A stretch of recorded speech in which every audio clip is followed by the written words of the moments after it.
the antenatal examination, the fourth aspect is fetal heart rate. What do you mean by fetal heart rate? To confirm the pregnancy or to measure the fetal heart rate, what is the range of the fetal heart rate is beating, we'll have to check the fetal heart rate. So how can we check fetal heart rate? By using the Doppler, electrical Doppler, or by using the USG Doppler also we can check the fetal heart rate. What is the range of the normal rate of the fetal heart rate? The range is 120 to 160 is the range, but the minimum and maximum can be like 110 to 140, 110 to 140 beats per minute. By using the Doppler or USG Doppler, electrical Doppler or USG Doppler, you can monitor the fetal heart rate. Even by using fetoscope, you all know the fetoscopes, right? The metal, and depending upon the position of the fetus, the fetus heart rate we can locate. Where we can find fetal heart rate? At the back side of the fetus. See, this is the pelvis. So the fetus is in this position.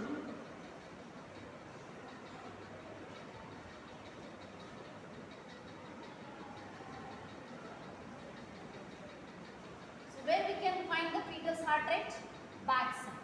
Back side means the position of the fetus is occipit. This is the occipital region, right?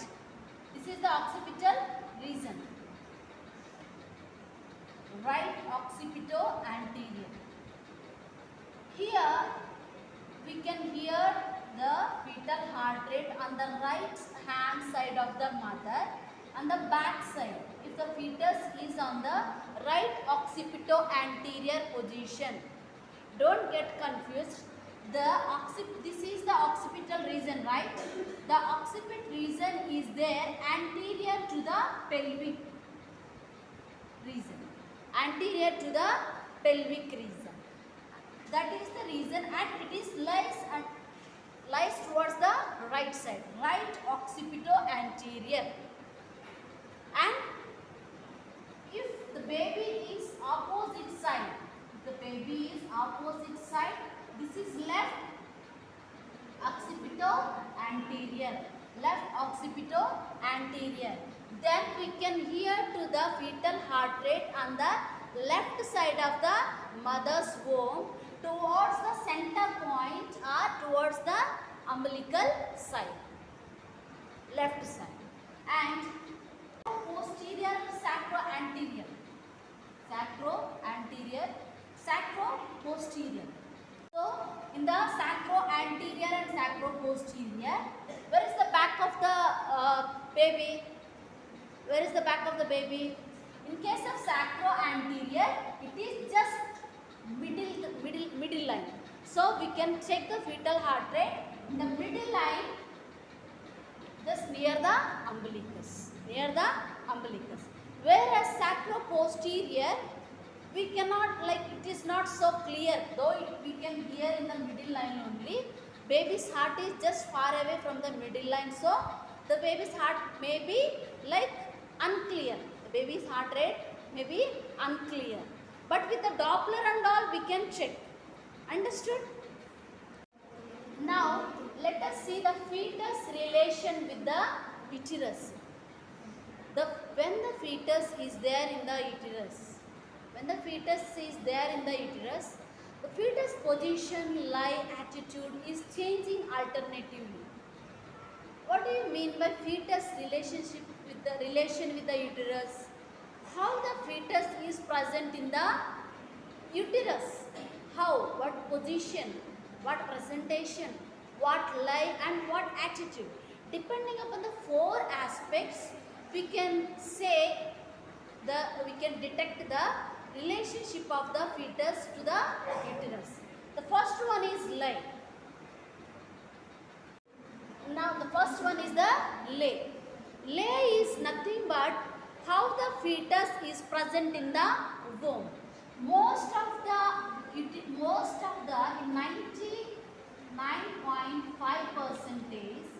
the fetus lies longitudinal. The fetus lies longitudinal in the 99.5%. In only 0.5% different lies are present. That one may be, this one is longitudinal line, and next one is transverse line. If the length of the fetus is against the length of the uterus, in between the uterus, this line is called as transverse line. Transverse line. There are mainly three types of lines in the relationship of fetus with the uterus in the line. So what are they? The first one is the longitudinal line.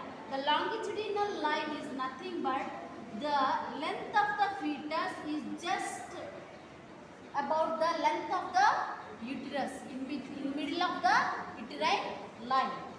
Whereas the oblique line, the length of the fetus lies oblique to the uterus. That is called as oblique line. And the transverse line, the length of the baby is just opposite to the longitudinal length of the uterus, or the length of the uterus is called as transverse line. Next one is second one, presentation. Presentation is nothing but the part of the fetus, that lies near to the internal os of the cervix.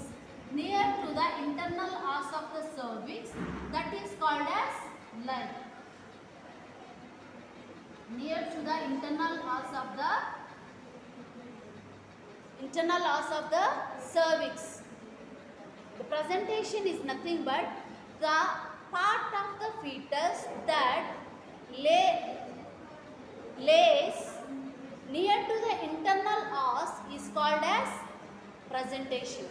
Depending upon the part of the baby, there are different presentations.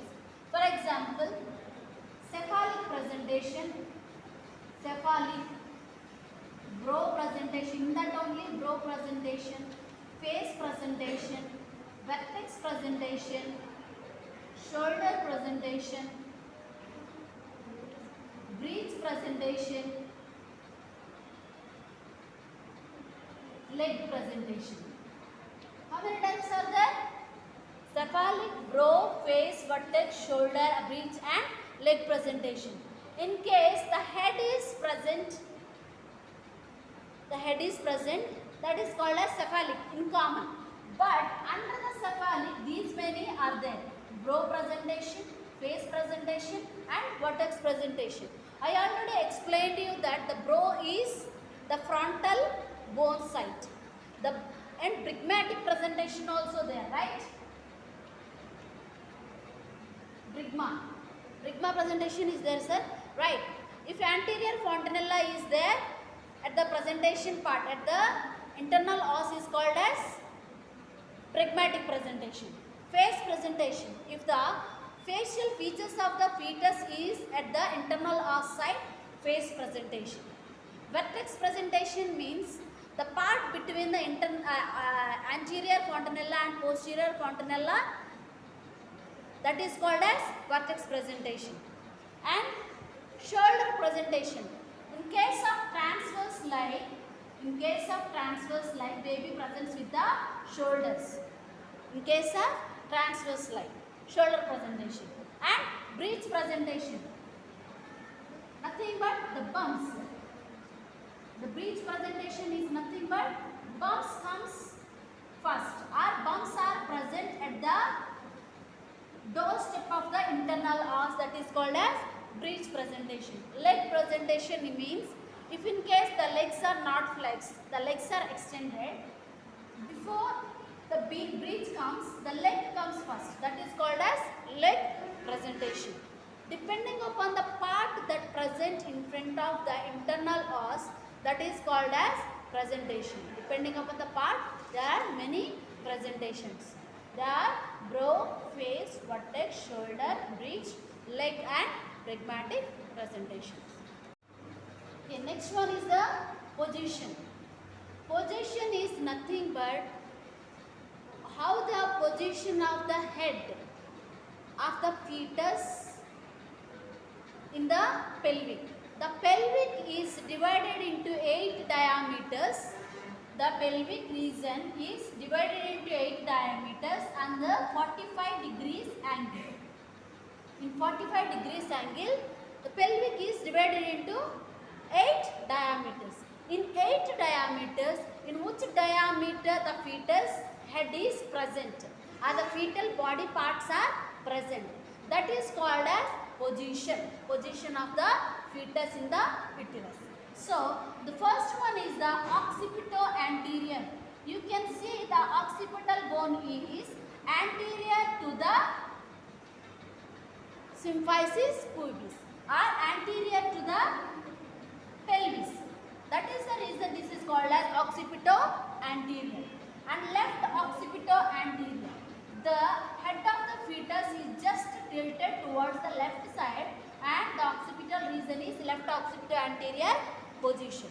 And left occipito-transverse. The occipital bone of the fetus is transverse line to the pelvic diameter.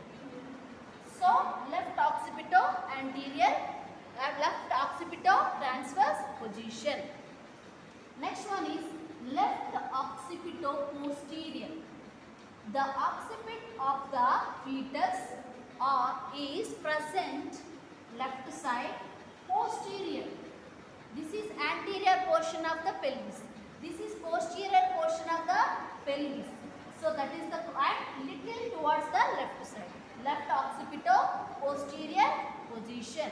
And neutral position, if the occipital region of the fetus is just posterior side of the mother's pelvis is called as occipito-posterior. Occipito-posterior.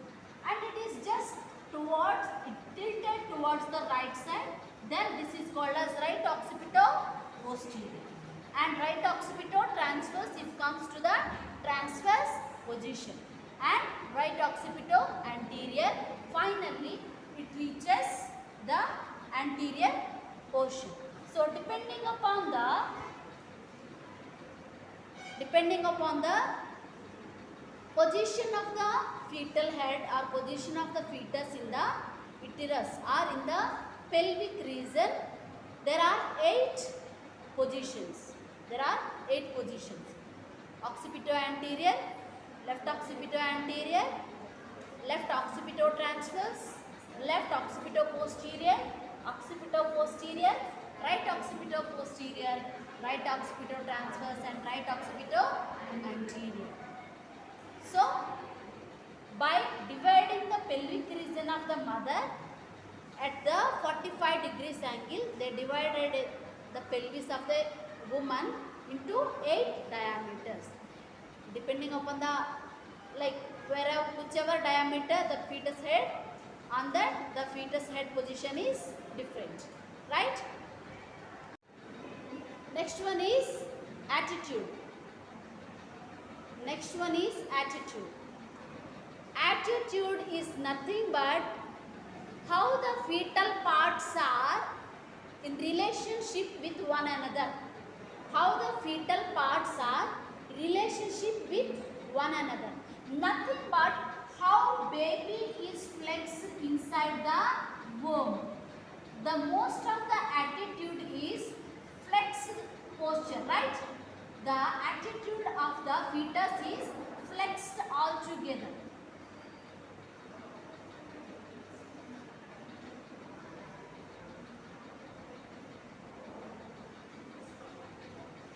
The fetus position in the uterus or the fetus, the attitude is nothing but the relationship of the fetal parts to one another is called as fetal attitude.